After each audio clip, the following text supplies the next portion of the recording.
सुखदेव जी का मिलन परीक्षित से हुआ है। कैसे हुआ?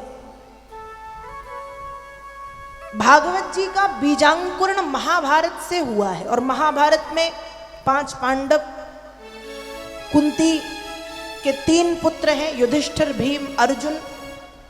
कुंती का विवाह हुआ है पांडु से, और पांडु की 2 पत्नियां हैं, कुंती और माद्री। कुंती के 3 पुत्र हैं, युधिष्ठिर, भीम, अर्जुन। माद्री के 2 पुत्र हैं, नकुल और सहदेव। पांडु को श्राप मिला है, अपनी दोनों पत्नियों के साथ वन में रहते हैं। समय बीतता गया, पांडु की मृत्यु हुई और पांडु के साथ माद्री सती हो गई। जब माद्री सती हुई तो माँ कुंती ने अपने 5 पुत्रों का पालन पोषण किया। 3 कुंती के पुत्र हैं, 2 माद्री के। लेकिन आज तक कई लोगों को तो ये पता भी नहीं होता कि कुंती के कितने और माद्री के कितने। मतलब इतने अच्छे से माँ कुंती ने पालन पोषण किया कि हम ये सोचते हैं कि 5 कुंती के, लेकिन 3 कुंती के और 2 माद्री के। खूब पालन पोषण किया, बड़े हुए। महाभारत का युद्ध हम सभी जानते हैं। लोग कहते हैं महाभारत के युद्ध का कारण द्रौपदी है, क्योंकि द्रौपदी ने अपनी वाणी पर नियंत्रण नहीं रखा। ध्यान रखिएगा, कहते हैं ना, वाणी बड़ी मधुर होनी चाहिए व्यक्ति की। वाणी रूपी बाण, हम तो बोल के भाग गए, हम तो बोल के चले गए, लेकिन जिसको सामने वाले को हमने जो बोला है वो भूलता नहीं है आसानी से, उसको वो बरसों तक याद रहता है।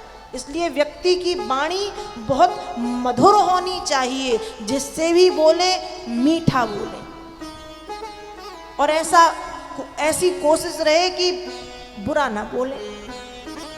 अब द्रौपदी ने मजाक मजाक में कह दिया।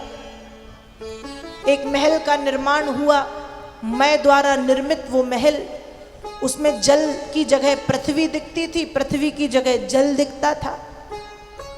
दुर्योधन सामने से आ रहा था, जहां पृथ्वी थी दुर्योधन को लगा पानी है, तो दुर्योधन ने अपनी धोती उठा ली और आगे बढ़ गया, लेकिन वहां तो पृथ्वी थी।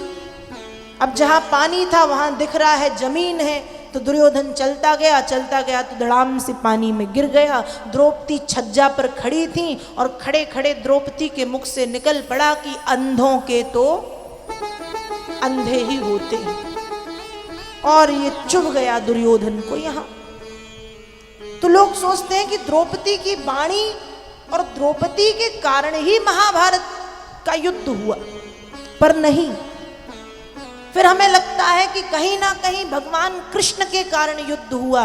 तो भगवान कृष्ण तो युद्ध से पहले शांति दूत बन के पहुंचे थे, और भगवान ने दुर्योधन के सामने प्रस्ताव रखा कि हे दुर्योधन, 5 राज्य, आधा राज्य ना सही 5 गांव पांडवों को दे दो, जिससे वे अपनी आजीविका अच्छे से चला सके।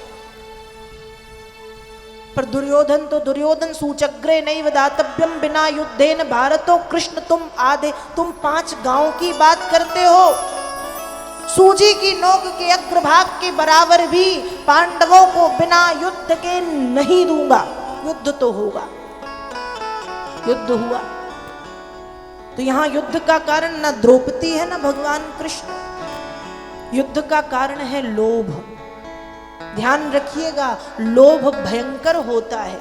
लोभ के लिए कहा जाता है, जो 10 20 50 भय सत होए हजारन लाख मंगेगी, कोटि अरब खरब असंख्य पृथ्वी पति होने की चाह जगेगी।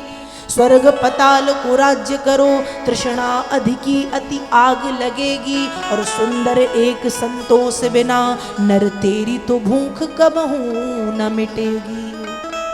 आज हमारे पास 10 रुपए हैं, सच सच बताना, चाहे हम हो या आप, हम क्या चाहते हैं? हम 10 के 50 करना चाहते हैं या 10 के 5? क्या करना चाहते हैं? 50। हम हो या आप, हम यही चाहते हैं कि 10 के 50 हो, 50 के 100 हो, 100 के 1000 हो जाएं, 1000 के लाख, लाख के करोड़, करोड़ के अरब, अरब के खरब, संख असंख्य असंख्य पति बन गए। पर मन की लालच अभी भी समाप्त नहीं। अब मन सोच रहा है कि हे भगवान, अब हम असंख्यपति तो बन गए, एक काम करो पृथ्वी का राजा बना दो। भगवान ने भी कृपा कर दी, पृथ्वी का राजा बना दिया।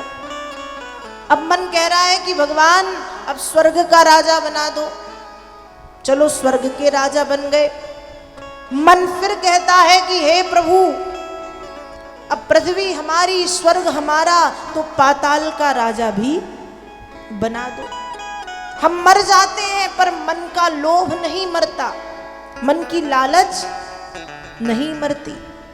और इसी लोभ के कारण महाभारत का युद्ध हुआ, दुर्योधन का लोभ। और ध्यान रखिएगा, युद्ध दो पक्षों में होता है, एक पक्ष जीतता है, दूसरा पक्ष हारता है।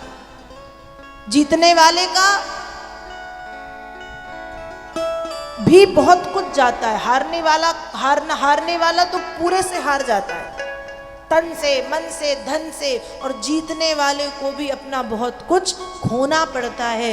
इसलिए युद्ध जैसी प्रक्रिया से बचना चाहिए। महाभारत का युद्ध हुआ, पांडव जीते, कौरव हारे।